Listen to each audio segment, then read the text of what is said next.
My father taught, "No RCCFFCB. Let there be peace on earth, and let it begin with me." No RCCFFCB stands for no ridicule, criticize, condemn, find fault, or cast blame, which are all from hate.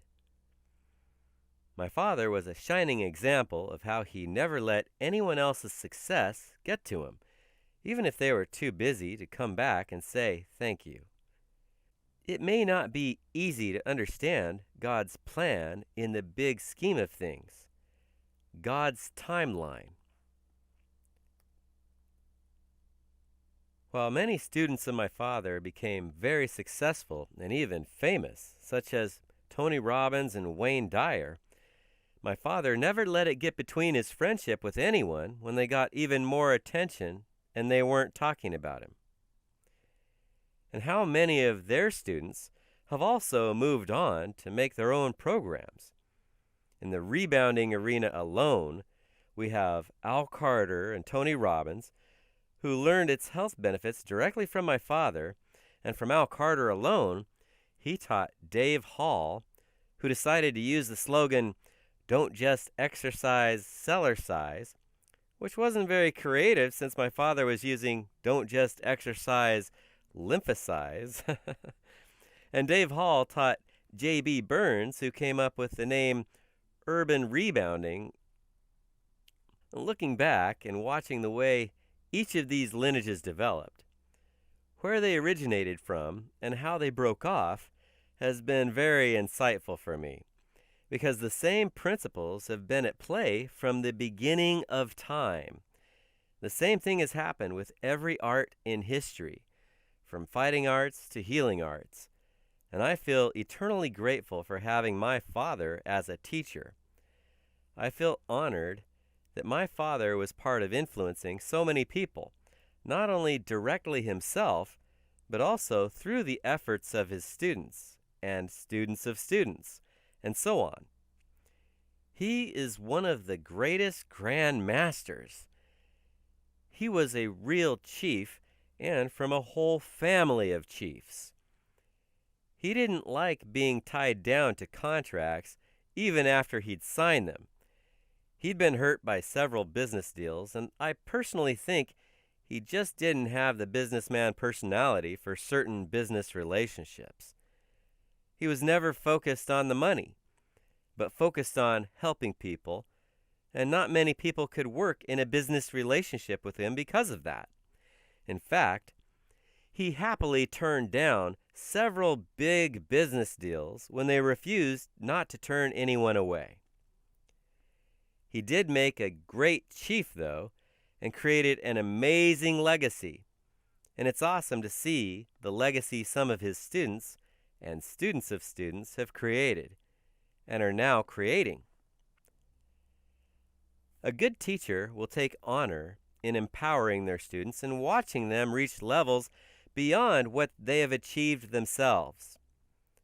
And a good student will honor a teacher who empowers them so. Don't get me wrong. We have been very human and have suffered great persecution. When things were rough, my father liked to say, "Whatever you persist in doing becomes easier." Ralph Waldo Emerson said, "That which we persist in doing becomes easier for us to do. Not that the nature of the thing itself has changed, but that our power to do so is increased." And a quote from my father, which sort of sounds like it's from out of the Bible, although I can't find it anywhere. If through our suffering we learn from it, at least it's not in vain.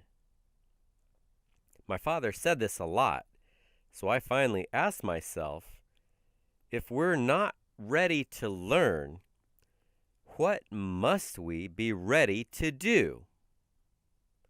The answer? Suffer. And no one is meant to suffer we are all meant to learn one way or another. An old blast from my past named Greg Argyle shared a quote from his father. Life is not fair. Most of the time, you have to roll with the punches. That's bittersweet truth. When I was very young, I knew it wasn't fair that my father was so persecuted and never got the credit he deserved. With all the opposition he encountered, and my whole family all suffered with him as a family, especially those of us who were younger, who were not often married already. Being human, it wasn't always easy to see people become more successful on the business end, who were better when it came to business and marketing, who didn't have the same opposition my father had, and he still never let it get between his friendship with them. He was an awesome example of a loving teacher and always chose to take honor in the success of his students. We all must choose between love and hate. My father was a bit ahead of his time, actually. In many ways, the success of every empowerment leader has just continued to help lay the stepping stones. Each generation helps pave the way for others to move further and faster. When the student is ready,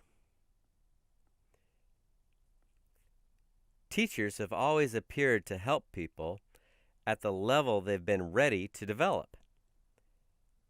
Interesting enough, it's not always the sharpest tool in the shed or the sharpest person that is chosen to lead people, but the person the people are ready to learn from.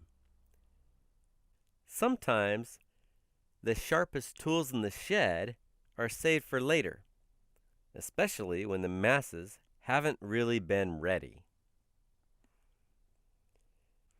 We've had a lot of intuitive messages over the years. The message has come through as clear as can be that the greater purposes of my father's work would someday be fulfilled in God's due time according to his master plan. It's tough to understand how so much truth could be held back. But if you're willing to keep asking the right questions, you'll keep getting answers.